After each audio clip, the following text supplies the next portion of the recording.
ጠቅላይ ሚኒስትራችን ዶክተር አብይ አህመድ ስጋ ለብሶ ኢትዮጵያን እያደሳት እየመራት ያለ ኢየሱስ ክርስቶስ ብየዋለሁ። በማህበራዊ ሚዲያ ላይ በሰፊው እየተሰራጨ የሚገኘው ይህ የብልጽግና ፓርቲ ካድሬ ንግግር በክርስቲያኑ ማህበረሰብና በብዙሃኑ ዘንድ ከፍተኛ ቁጣንና ትዝብትን አስነስቷል። ይህ የፓርቲው አገልጋይ አብይ አህመድን በስጋ ተገልጦ ኢትዮጵያን የሚመራ ኢየሱስ ነው በማለት የሰጡ አስተያየት ፍጹም ከመስመር ያለፈና የቅዱስ እምነትን ስም ያቀለለ የድፍረት ንግግር ሆኖ ተገኝቷል። ሰላም ጤና ይስጥልን ክቡራትና ክቡራን የኢትዮስ ሚዲያ ቤተሰቦች እንደምን አላችሁ? እነሆ ከተለያዩ ታማኝ መረጃ ምንጮች የደረሱንን አሁናዊ መረጃዎች ይዘን ቀርበናል። ወደ ዝርዝር መረጃዎቻችን ከማለፋችን በፊት ዋና ዋና ጉዳዮችን እናስተዋውቃችሁ።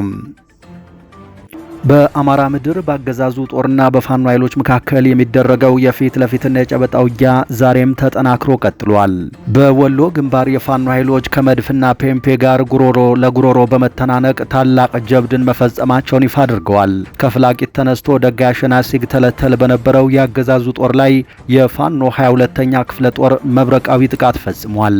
ከወደ ፋኖ ከባድ የከበባ ጥቃት የተፈጸመበት የአገዛዙ ኃይል ከበባውን ለመስበር የዲሽቃ የብረት ለበስ ፔምፔና የመድፍ ቅንቡላን ለተከታታይ 2 ሰዓታት ሲተኩስ የዋለ ሲሆን የፋኖን ከበባ ግን መስበር ሳይችል ቀርቶ በርካታ ኃይሉ ተመቶ ተበታትኗል።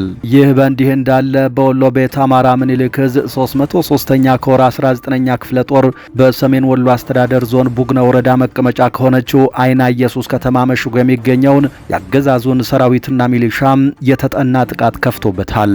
ከሌሊቱ 7 ሰዓት እስከ ሌሊት 9 ሰዓት ተኩል በተካሄደው በዚህ ከባድ ውጊያም ከ19ኛ ክፍለ ጦር ሁሉም ሻለቆች የተውጣጡ የፋኖ ተወርዋሪ ኃይሎች ከፍተኛ የተባለ ድል ማስመዝገባቸውን ይፋ አድርገዋል። በዝርዝር ይዘነዋል፣ ተሰሙታላችሁ።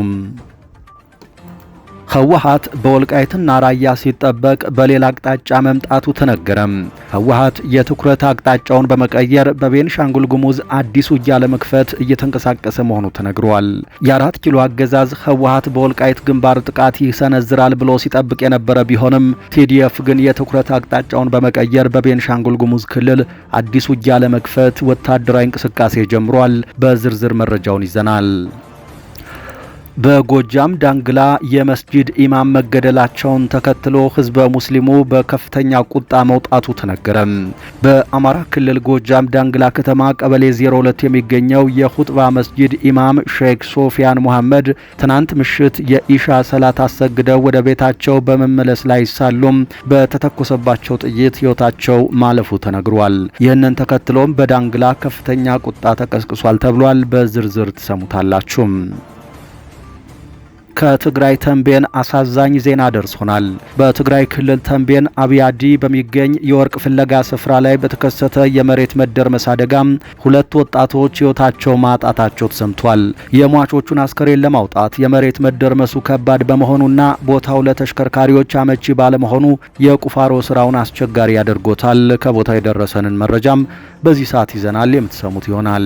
ክቡራትና ክቡራን ከኛ ጋር ከቆያችሁ እነዚህንና ሌሎችን መረጃዎች ይዘናል። በየቀኑ የምንለቃቸውን አዳዲስ መረጃዎች በፍጥነት ለመከታተል ኢትዮስ ሚዲያን ሰብስክራይብ ማድረግዎን እርግጠኛ ይሁኑ። አሁን በቀጥታ ወደ ዝርዝር መረጃው።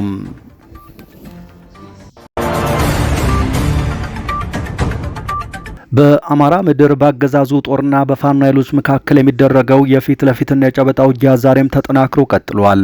የ106ኛ ኮር 22ኛ ክፍለ ጦር በመቄት ወረዳ ከመድፍና ፔምፔ ጋር ጉሮሮ ለጉሮሮ በመተናነቅ ታላቅ ጀብዱ መፈጸሙን ይፋ አድርጓል። ከፍላቂት ተነስቶ ወደ ጋሸና ሲግተለተል በነበረው ያገዛዙ ሰራዊት ላይ 22ኛ ክፍለ ጦር መብረቃዊ ጥቃት ፈጽሟል። ከወደ ፋኖ ከባድ የከበባ ጥቃት የተፈጸመበት ያገዛዙ ኃይል ከበባውን ለመስበር የዲሽቃ የፔምፔና የመድፍ ቅንቡላን ለተከታታይ 2 ሰዓታት ሲተኩስ የዋለ ሲሆን ነገር ግን ከወደ ፋኖ የተሰነዘረውን ከበባ መስበር እንዳልቻለና በርካታ የሰራዊቱ አባላትን መደምሰሳቸው ተነግሯል።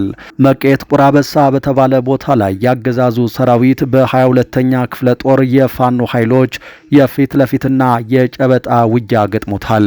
ከውጊያው በኋላ ያገዛዙ ኃይል የሞተው ሞቶ ቀሪው የተበታተነ ሲሆን 42 የሰራዊቱ የሰራዊቱ አባላት ተገድለዋል። 37ቱ ቁስለኛ ተደርገዋል። 531 የክላሽ ተተኳሽ፣ 301 የብሬን ጥይትና ከ17 በላይ ቦምቦችም ወደ ፋኖ የመሳሪያ ካዝና ገቢ ሆነዋል። ከዚህ በተጨማሪ ለወቅቱ ማረጋቸው ያልታወቁ 2 ከፍተኛ ያገዛዙ የጦር መኮንኖች ወይም መሪዎች መደምሰሳቸውን ከስፍራው ለማረጋገጥ ተችሏል። መዳረሻዬ ድልና ነጻነት ነው ያለው የፋኖ ኃይሉ አሁንም ተጋድሎውን በሌሎች ግንባሮችም አጠናክሮ ቀጥሏል። በዛው በወሎ ግንባር 19ኛ ክፍለ ጦር ባደረገው የከተማ ኦፕሬሽን እንዲሁ 100 አለቃ መሪን ጨምሮ በርካቶች ተደምስሰዋል። የአማራ ፋኖ ብሔራዊ ንቅናቄ አፋብን ወሎ ቤት አማራ ምኒልክ ዕዝ 303ኛ ኮር 19ኛ ክፍለ ጦር በሰሜን ወሎ አስተዳደር ዞን ቡግና ወረዳ መቀመጫ ከሆነችው አይና ኢየሱስ ከተማ መሽጎ የሚገኘውን የአገዛዙን ሰራዊትና ሚሊሻ ላይ የተጠና የከተማ ኦፕሬሽን ፈጽሟል። ትናንት ሰኔ 20 2018 ዓ.ም ሌሊት ከ7 ሰዓት እስከ 9 ሰዓት ተኩል በተካሄደው የተጠና የከተማ ውጊያ ከ19ኛ ክፍለ ጦር ሁሉም ሻለቆች የተውጣጡ ተወርዋሪ የፋኖ ኃይሎች የገቡ ሲሆን በአይና ሚካኤል በኩል ሰብረው በመግባት 2 ያገዛዙን ምሽጎች አስለቅቀው ቡግና ወረዳ ፖሊስ ጣቢያ ድረስ ዘልቀው በመግባት ያገዛዙን ሰራዊትና ሚሊሻ በሚገባው ቋንቋ ሲያናግሩት እንዳደሩ ተነግሯል። በተደረገው ውጊያ አንድ የመቶ አለቃ አዛዥን ጨምሮ 11 አባላቱ ሲደመሰሱ በፋኖ በኩል ምንም አይነት ሰብአዊ ኪሳራ አልተመዘገበም ተብሏል። በሌላ በኩል በተፈጸመበት መብረቃዊ ጥቃት ቋፍ ውስጥ የገባው ያገዛዙ ኃይል በሌሊት እውር ድንብሩን ዙ 23ና ሞርተር በየአቅጣጫው በደመነፍስ ሲተኩስ አድሯል ሲል የ303ኛ ግዙፉ አሳምነው ኮር ህዝብ ግንኙነት መምሪያ መረጃውን አድርሶናል።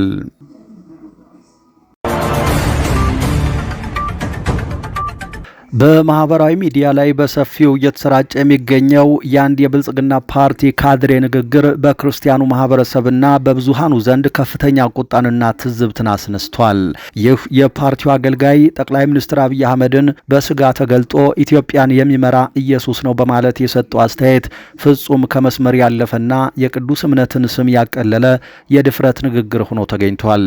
ፖለቲካዊ ታማኝነትን ወይም አድናቆትን ለመግለጽ በሚደረግ ሽንገላ ውስጥ የሰዎችን እምነትና ሃይማኖታዊ እሴቶችን እንደ መጫወቻ መጠቀም ፍጹም ተቀባይነት የሌለው ተግባር ነው። የአንድ ገዢ ፓርቲ ካድሬ መሆን በማንኛውም የሃይማኖት ክብርና መርህ ላይ እንደፈለጉ እንዲያላግጡ፣ እንዲቀልዱ መብት አይሰጥም። ይህ አይነቱ ንግግር በፖለቲካው ዓለም ውስጥ ያለውን የሽንገላ ጥግና የስነ ምግባር መላሸቅ በግልጽ የሚያሳይ ሲሆን በህዝቦች መካከል ያለውን መከባበር የሚጎዳ በመሆኑ ማህበረሰቡ ድርጊቱን በጽኑ እያወገዘ ይገኛል። የግለሰቡን ልክ ያለፈ ንግግር ቀርጾ ያቀረበው ሰውም በአጠቃላይ በኢየሱስ ክርስቶስ ላይ እምነታቸውን በመሰረቱ በሚሊዮን በሚቆጠሩ ህዝቦች ላይ እያላገጠ ይገኛል ሲሉ ብዙዎች አስተያየታቸውንና ትችታቸውን ገልጸዋል።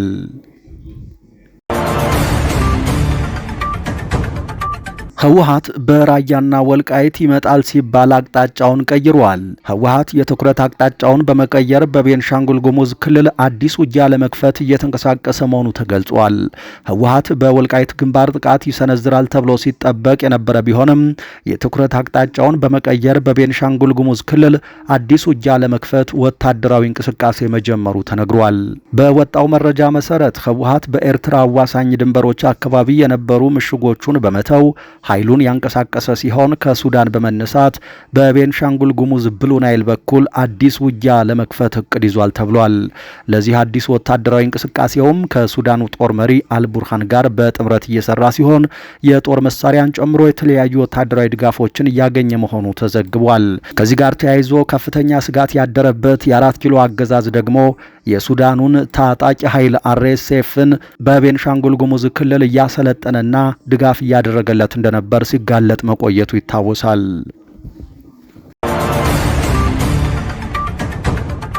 በጎጃም ዳንግላ ከተማ የመስጂድ ኢማም መገደላቸውን ተከትሎ ህዝበ ሙስሊሙ ፍትህ እየጠየቀ ነው ተብሏል።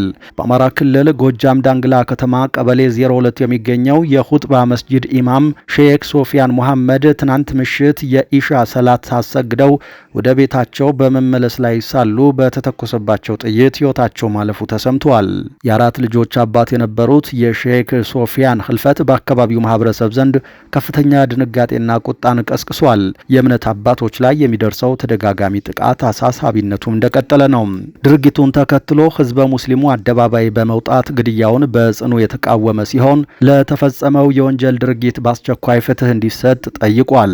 ከቀናት በፊት እንዲሁ በከሚሴ ከተማ አንድ የኦርቶዶክስ ቤተክርስቲያን አገልጋይ ካህን በጥይት መገደላቸውን መዘገባችን ይታወሳል። ለሞቱት ነፍሳቸውን ይማር እንላለን። ወላጅ እናቱን በአሰቃቂ ሁኔታ የገደለው ታዳጊ በቁጥጥር ስር መዋሉ ተነገረ። በደብረ ብርሃን ከተማ አስተዳደር እቴጌ ጣይቱ ክፍለ ከተማ አየር ጤና ቀበሌ ውስጥ ወላጅ እናቱን በአሰቃቂ ሁኔታ በመግደል የተጠረጠረው ወጣት ዮሴፍ ከበደ በፖሊስ ቁጥጥር ስር መዋሉ ተነግሯል።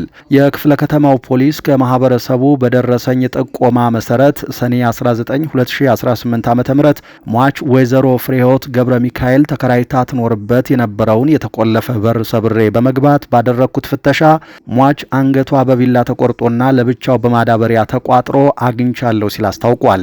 በፖሊስ የመጀመሪያ ደረጃ ማጣራት ግድያው የተፈጸመው ሰኔ 8 ቀን 2018 ዓ.ም አካባቢ ሲሆን የቤቱ የውጭ በርም ከዚያን ጊዜ ጀምሮ ተቆልፎ ሰንብቷል። ፖሊስ አስከሬኑን ካነሳ በኋላ ባደረገው ፈጣን ክትትል ወንጀሉን ፈጽሞ ወደ አዲስ አበባ የሸሸውና የ666 አባል እንደሆነ የተነገረለት የሟች ልጅ ዮሴፍ ከበደ ተመልሶ አክስቱ ቤት ተደብቆ ሳለ ወንጀሉን ከፈጸመበት ቢላ ጋር በቁጥጥር ስር ውሎ ምርመራ እየተደረገበት ይገኛል። የእቴጌ ጣይቱ ክፍለ ከተማ ፖሊስ ለሟች ቤተሰቦችና ወዳጅ ዘመዶች መጽናናትን እየተመኘ ይህ አሰቃቂ ወንጀል የፍርድ ውሳኔ እስኪያገኝ ድረስ ሌት ተቀን በትኩረት እንደሚሰራ አረጋግጧል።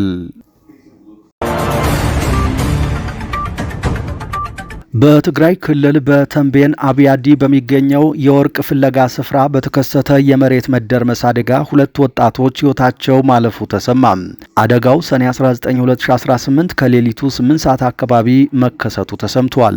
የሟቾቹን አስከሬን ለማውጣት የመሬት መደርመሱ ከባድ በመሆኑና ቦታው ለተሽከርካሪዎች አመቺ ባለመሆኑ የቁፋሮ ስራውን አስቸጋሪ አድርጎት ቆይቷል። በዶዘር የተደረገው የመሬት ቁፋሮ ሙከራ ውጤታማ ባለመሆኑ የማውጣት ስራው በሰው ጉልበት ሲካሄድ ነበር። ከ6 ሰዓታት ቁፋሮ በኋላ የሟቾች አስክሬንም ሊወጣ ችሏል። የአደጋውን ዝርዝር ሁኔታ ለማጣራትና የሟቾቹን ማንነት ለማረጋገጥ ተጨማሪ መረጃዎች እየተጠበቁ ናቸው።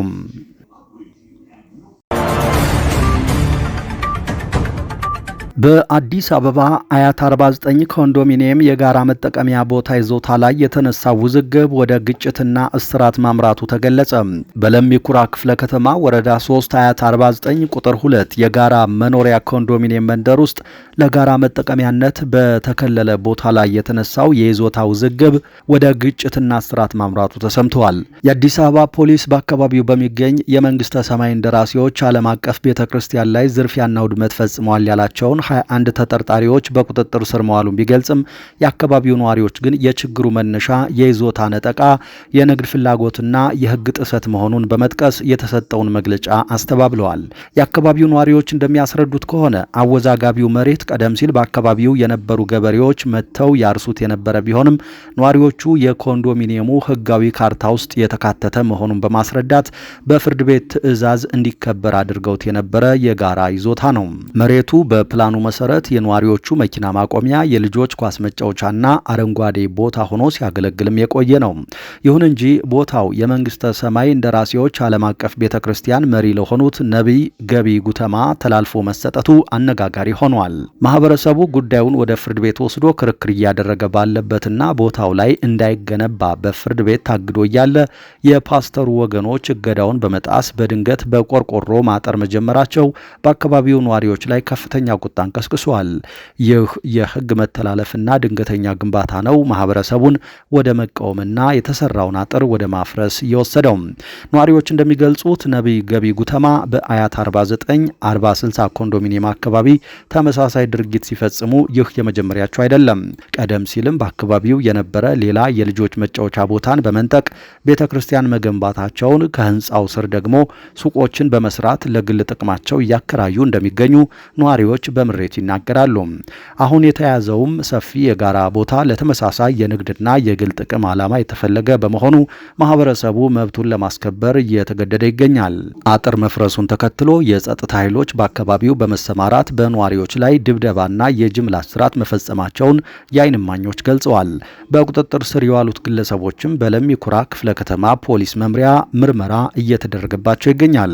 ድርጊቱ የተፈጸመው በተለያዩ እምነት ተከታዮች ላይ በጋራ በሆነ ማህበረሰባዊ ጥያቄ ቢሆንም እስራቱ ግን የማህበረሰቡን መሪዎችና የተወሰኑ የእምነት ተከታዮች ላይ ያነጣጠረ መሆኑን ነዋሪዎች ገልጸዋል።